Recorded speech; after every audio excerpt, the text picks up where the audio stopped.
Did the House settlement just really destroy Group of 5 college football? How are the schools in the Mountain West and the Pac-12 going to afford paying student athletes under this new settlement agreement?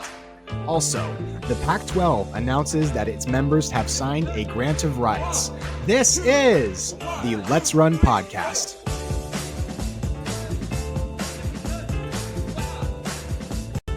I'd like to welcome you all on the show today. A lot to go over, a lot going on in the realm of college football and college sports in general, perhaps. Over the past couple of days with the announcement that the House settlement has been passed by Judge Claudia Wilkins, I think college football and really college athletics and really the future have never been more uncertain and have never been subject to such a big change, perhaps ever.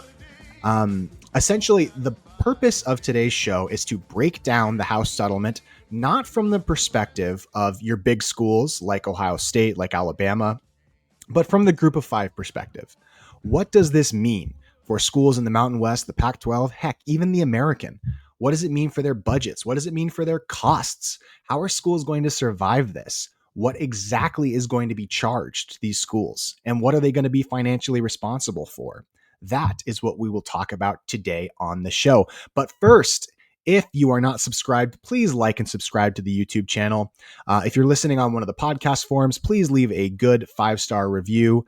And follow me on Twitter, subscribe and like the video. And please, in the comments, let me know your thoughts. Let me know if you subscribed. I will give out my email address. We can talk personally about it. I want to engage with as many college football fans as I can. I think that Group of 5 football is really undercovered and that there's a lot of room for discussion. And so if you think that I'm, way out of left field, please let me know. I will respond to your comments. We will talk and, we'll see if we can work something out. If we can come to an agreement, if we can maybe debate about something, I would love to talk to you. So please reach out, leave a comment, send me a DM on Twitter. I will respond. So the purpose of the video, we're going to talk about, we'll do the House settlement part first, and then we will talk about the Pac-12 securing its long-awaited grant of rights for the schools entering that conference. We'll talk about that at the end. So essentially, what the House settlement does is it is a major financial shift in college sports today. What it means is that schools that opt into the House settlement. Now, what that means is essentially a group of plaintiffs, current and past student athletes, brought a lawsuit against the NCAA, the National Collegiate Athletic Association, demanding to be paid for their services, essentially, playing their sports, both in the present, student athletes playing today, and in the past. And the House settlement is an agreement between the NCAA and student athletes on how much they deserve to be paid. What the House settlement does is it sets aside 22% of a school's revenue to be paid to current student athletes and to past student athletes. The data, it goes back to 10 years, the 2016. So student athletes before 2016 will not be a part of the House settlement. But 22% of your revenue, and it's not your surplus, say Boise State, for example, operated on about a $300,000 surplus in terms of their budget last year. They're not giving up 22% of their surplus, the money that they made on top of their costs. They're giving up 22% of their overall revenue. I'll bring out a chart in just a sec to kind of show what this is going to look like. But what it means is every single school that opts in, and I believe every school in the Mountain West and the Pac-12, as well as the American, I'm not 100% sure about the American, and I also am not 100% sure about how it's going to work with the service academies, with your Air Forces, your Navies, and your Armies, because they obviously, as schools run by the federal government, have slightly different relationships with student athlete compensation. But what it means is 20% extra costs per year are going to be thrown at all of these universities opting into the House settlement. Let's pull up this chart to kind of illustrate what that looks like and how difficult it's going to be for schools to comply with and meet that financial burden. So let's pull up, I made this little chart. The chart's numbers might not be perfectly accurate, The numbers exist just to illustrate the point. So if they're not perfectly accurate, I apologize. They might be off by a couple million. But I was just trying to compile the numbers as quickly as I could. And so wasn't too worried about the numbers specifically. Most of them are pretty close to being right. So this is a UNLV show. UNLV is kind of in an interesting position because last year UNLV obviously ran at a $20 million deficit. But let me explain each column here. So there's the school, the revenue that the school generated. This is fiscal year 2023, 2024. Their expenses, their surplus, basically, or deficit, how much they either made on top of their budget or how much they lost on top of their budget. And then what percentage of their revenue is subsidized by things like student fees or institutional subsidies or even state government subsidies. Essentially, the higher the number, the higher the subsidy, the less the school is actually bringing in. So schools that have incredibly high subsidy levels are less financially secure than schools that do not. But essentially, think about it like this. Let's use a school. Let's use Utah State, for example. So again, these numbers might not be perfect, but they're just here to illustrate a point. Utah State generated $43.2 million last season. Their expenses were $42.8 million. They basically had a $400,000 surplus. Now, this was subsidized 56% by the school. That's a lot. What that means is that 22% of their revenue, and conferences will have a different way of doing this too that I'll get into in just a sec. But 22% of their revenue. So if they're at 43.2, let me pull out my trusty calculator here, times 2.22 times 0.22 times 0.22. Basically, Utah State is going to have another $9.5 million in expenses added on top of their revenue for the following year. That's a big spending increase. And for a school that's moving into the Pac-12, paying exit fees to the Mountain West, and of course, having to just increase their operating expenses in general, that's going to be a big jump, especially if they're not able to keep this level of subsidy, a 56% level of subsidy for their revenue. Like, think about it like this. You have your budget every single month, and all of a sudden somebody comes home one day and says, hey, we're not really going to increase your revenue, but you're going to have to pay an extra 20% for everything. That's huge for these athletic departments. Now, maybe Utah State and the new Pac-12 can make enough money in revenue to justify this. But for example, for them, it's going to be very difficult. New Mexico is in another situation. They're heavily subsidized by the university, 42%, not as much as other schools, but a high amount. 44, and they don't really have a surplus or a deficit. They're essentially adding on almost another $10 million a year in how much they're having to pay for their expenses. Now, because 22% is different for every single school, because each school generates different levels of revenue. For example, San Jose doesn't generate a ton of revenue, 39%. They have a massive amount of institutional subsidies. San Jose State is not in a good position fiscally, basically ever. Hawaii, the same way, because of the travel, because of the difficulties being on an island in the middle of the ocean. They're also always in a brutal fiscal my apologies, a brutal fiscal situation. I even put in schools like Memphis, which, when they report $62 million in expenses and in budget and revenue, I don't really know what to think about that. But essentially, Memphis spends a lot of money. They're going to have to make a lot of money. And then at the bottom here, I put Oregon State and Washington State. These schools are spending more than other Group of Five schools are. Welcome to the Group of Five, Oregon State and Washington State. It's nice to have you. This number will come down as they transition from the Pac-12, a Power 5 conference, to a Group of Five conference. In fact, I would expect this number to come down pretty significantly for both schools. There's also a high dependency on school aid and the schools kind of shifting numbers around to make finances work. The financial situations for Oregon State and Washington State moving into the new Pac-12, it's going to be a harsh reality for them as their revenue amounts continue to decrease in the new Group of Five world that they live in. Schools like Tulane, because they're private, we don't really know what they make or what they earn. And so, I'd love to have more information on them, but we just don't know what percent of their budgets are subsidized. But when you're looking at this is a huge cost for these schools. How is a school, and Fresno State's number as a $7.6 million surplus, a lot of that is because COVID relief finally came through for them. That number is a little deceiving for that fiscal year. But a lot of these schools that are already operating, in fiscal deficits or barely operating in a surplus, all of a sudden adding another 22% on top of their expenses is a fiscal disaster for these schools, especially schools that are going to the Pac-12. Simply because all of a sudden now they're having to make payments to the Mountain West. We don't know what those payments will be yet, but there will be a payment of some sort. They're having to increase their operating expenses as they move into the new conference.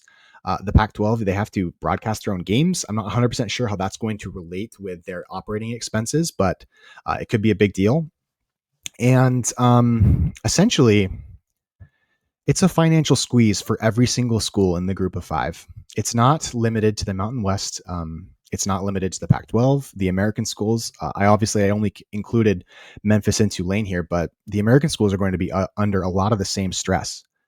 All of a sudden, 20% more is their operating cost. Now, there's a couple of ways that conferences are going to try and get around this. So conferences have been putting in a spending cap limit. So obviously, because schools like Alabama and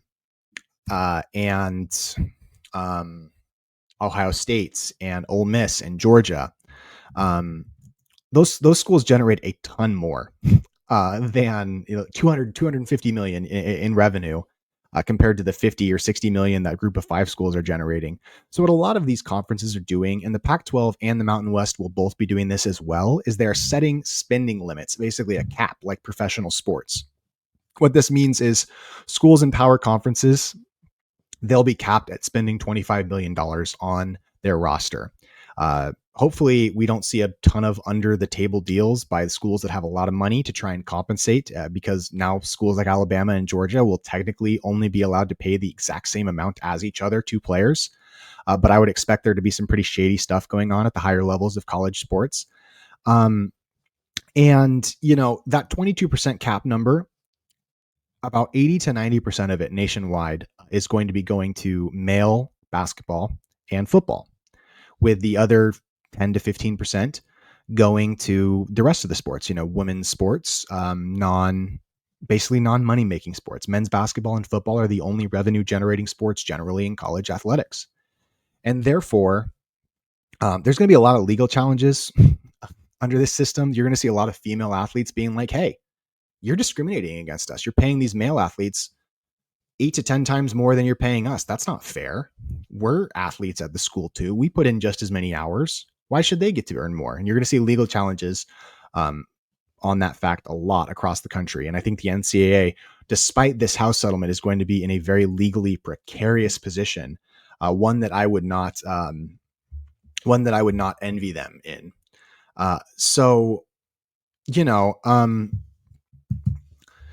Think about that. Schools are going to be able to put spending cap limits on their schools, and each conference will have their own spending cap limit. The higher the cap, the better the conference will be generally. Schools will be trying to basically fulfill as much of that cap as possible. Schools, I do not know what the effect will be if a school just simply can't fulfill their financial obligations. I don't know what that's going to look like. I think that you could see a lot of schools attempting to live in the House settlement era and then just realizing they don't have the money for it. And despite going to, their board of regents or whoever controls the school and asking for more money, and they're just not going to get it. And so you could see schools opt into the House settlement, because I believe every school in the Pac-12 and the Mountain West has opted in. And then you could see them just kind of opting out a few years later because they just can't fiscally afford it. In fact, FCS powerhouse North Dakota State is one of the bigger examples of schools that just have said, no, we're not opting in. We can't do it. Maybe in a few years we'll be able to. But think about that, a 20% increase on your expenses. That's insane. Now, what are the schools actually going to end up spending? I don't know.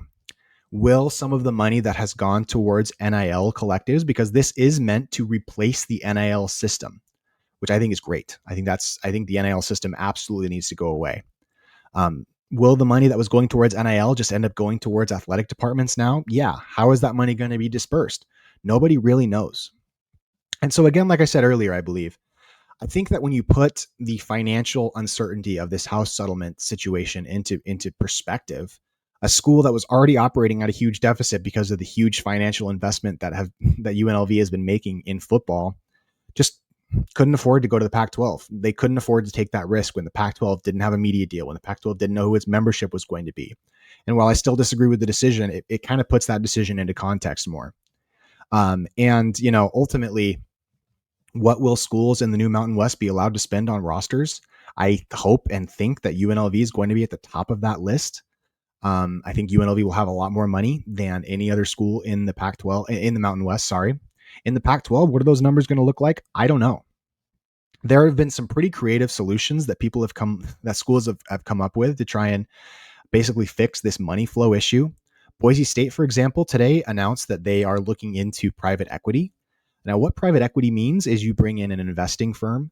Um, for example, UCLA and Penn State just did this. You bring in an investing firm and you give up a portion of ownership in your athletic department, or maybe just one athletic team, like your football program, and you give that to a private equity group, giving up a portion of your revenue and proceeds. In return, you get a big influx of cash.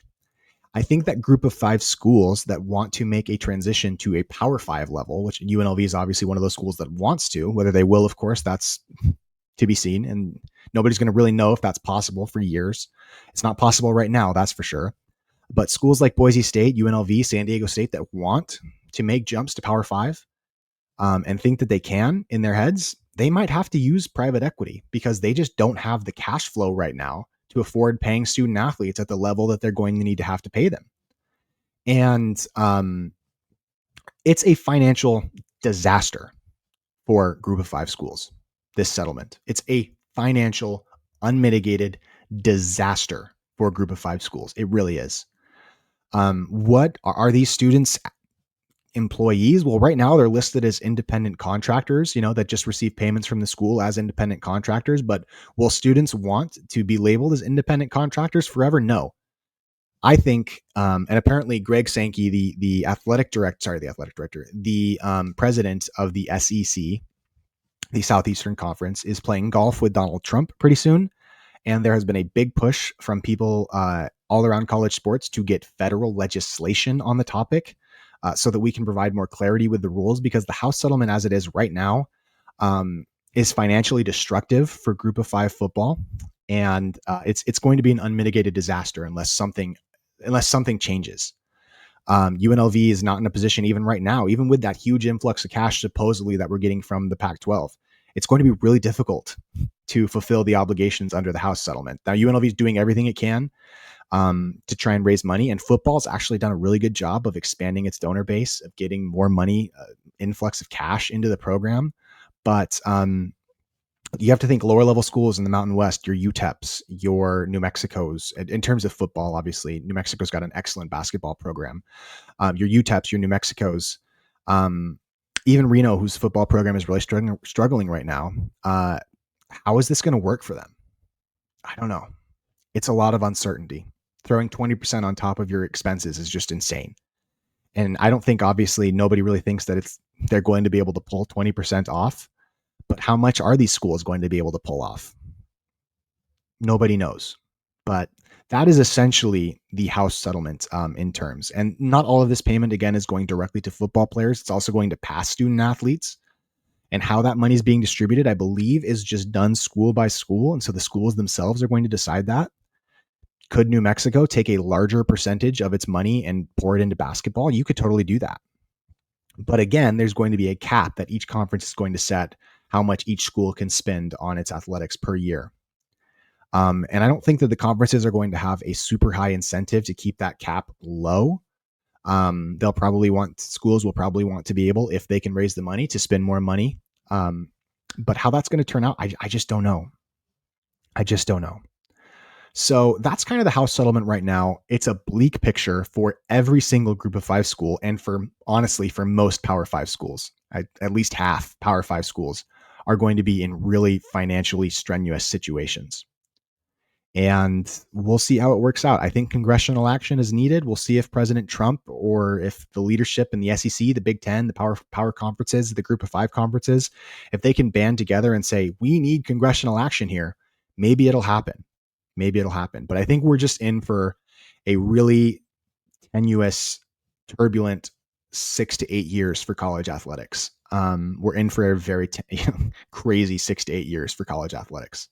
And we'll have to see how all of our schools, the schools that we're fans of, how they, whether you're a Texas State fan listening in, or a Boise State fan, or an Oregon State fan, San Diego State fan, our universities are going to be judged in hindsight on how well they were able to navigate this financial uncertainty. So I did want to talk briefly before we ended the video tonight about the Pac-12 schools announcing that they have signed a GOR. A GOR is a grant of rights, a grant of media rights. And there is a media deal expected to be announced. They said this week, which seems really fast to me, but it could be this week. There's a media deal expected to be announced. A grant of rights essentially locks in the conference. It basically creates it. The Pac-12 almost certainly, if they have a grant of rights, has to know who their last school is, and they're just waiting for the mediation announcement to happen. Basically, what this means, a grant of rights being signed, and apparently by Ross Dellinger, who reported this, a media deal being imminent. What this means is that we're going to get an announcement about the mediation very soon. It could be in the next 24 hours. It could be tomorrow. It could be Wednesday. It could be whenever. We don't really know yet. And I will do a video as soon as we know the deals of that mediation. The mediation is very important for both sides. The Pac-12 needs to not pay as much as it can because they've got to pay these student athletes under the House settlement. And the Mountain West needs to get as much of it as it can in order to give these schools a chance to pay its student athletes under the House settlement. It's a fight to the death, really it is. I thought 70 million, 75 million was kind of out of the 145 million at stake was kind of the goal that I thought was realistic for the Mountain West. And I think they could get it, and I think they will get it, but nobody really knows. And so the terms of this mediation are going to be huge. But the Pac-12 announcing its GOR is really a good sign. It's really a good sign for that conference's long-term stability. And even though I do think the Pac-12 and the Mountain West are in kind of a fight for the death, Texas State, I would imagine, if the settlement gets announced, or the mediation gets announced, and the settlement is reached, and then the media deal gets announced, I think it might be after the media deal gets announced that you see Texas State officially announced to the Pac-12. Or maybe there's a surprise school. Maybe mediation will bring a new factor that none of us are considering yet. But ultimately, times are crazy, guys. Times are crazy. And it's good news for the Pac-12. I'm happy for the Pac-12 fans. I wish, I wish UNLV was with you, but it is what it is. Schools made their decision, and I love my school more than I like my opinion. So congratulations to the Pac-12. The tweet by Ross Dellinger mentioned 4 media partners that were going to be a part of the Pac-12 media deal. Now, who those 4 partners are, we have a really good idea who most of them are. We know that the CW is going to be one of the media partners. It's currently a media partner with Washington State and Oregon State in their little interim period. It's been their main media partner. We believe that TNT in some form is going to be a part of it. TNT is looking to broadcast more live sports. We believe that Fox, CBS could be part of those media discussions as well. I would say CBS more likely than Fox, because CBS has, as part of its media deal, Washington State and Oregon State this year. So I would say that CBS more likely than Fox, and then ESPN and HBO Max as well. My prediction for the Pac-12 media deal is that it will be, somewhere between $8 to $10 million. I could be wrong, guys. I don't know. I'm taking a stab here. If you're angry and you think that I'm off my rocker, please let me know. But I think that the Pac-12 schools are going to prioritize financial gain in this. I don't think they're going to be thinking as much about exposure. Not that they won't get good broadcasting games. You're going to see good Pac-12 games on CBS. You're going to see good Pac-12 games on TNT and on the CW. But I think that there will be a lot of streaming. I think you're going to see a lot of Max. Max has been streaming sports. I think you're going to see a lot of ESPN Plus. I think the bulk of the Pac-12 inventory is going to end up on those services because they're willing to offer a little bit more in terms of capital. Now, you do lose out on exposure, but you hope that your more marquee games can help you draw in more fans so that you can, get better numbers for your ESPN Plus and your Max games. Um, as for the Mountain West, I think it's going to be more of the same. Mountain West has its media partners. It has very good relationships with Fox. I think the Mountain West probably has a better relationship with Fox than the Pac-12 does. Although, who knows?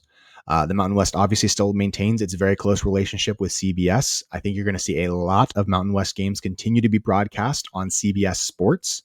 The Mountain West obviously has its app that it uses to distribute games as well, the lower level games, basketball and football.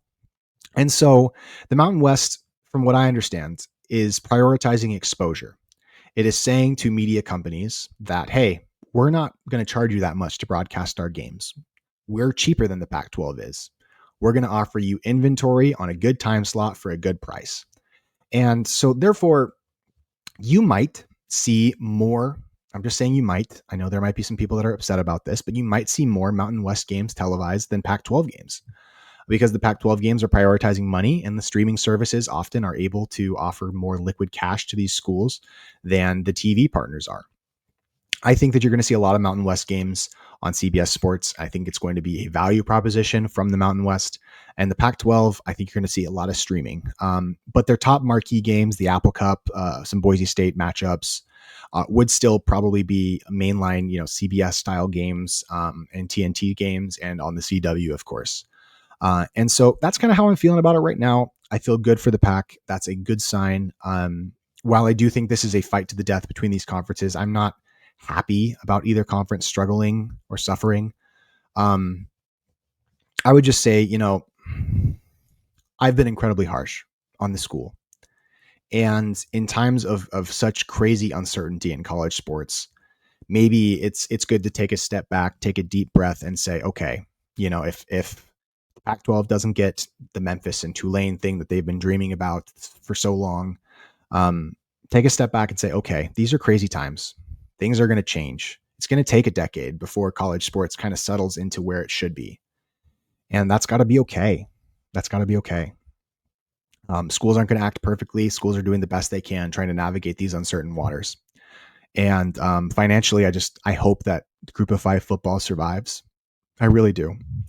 So, guys, I appreciate you checking out the show tonight. I hope that you all have a wonderful, wonderful night. And let's run.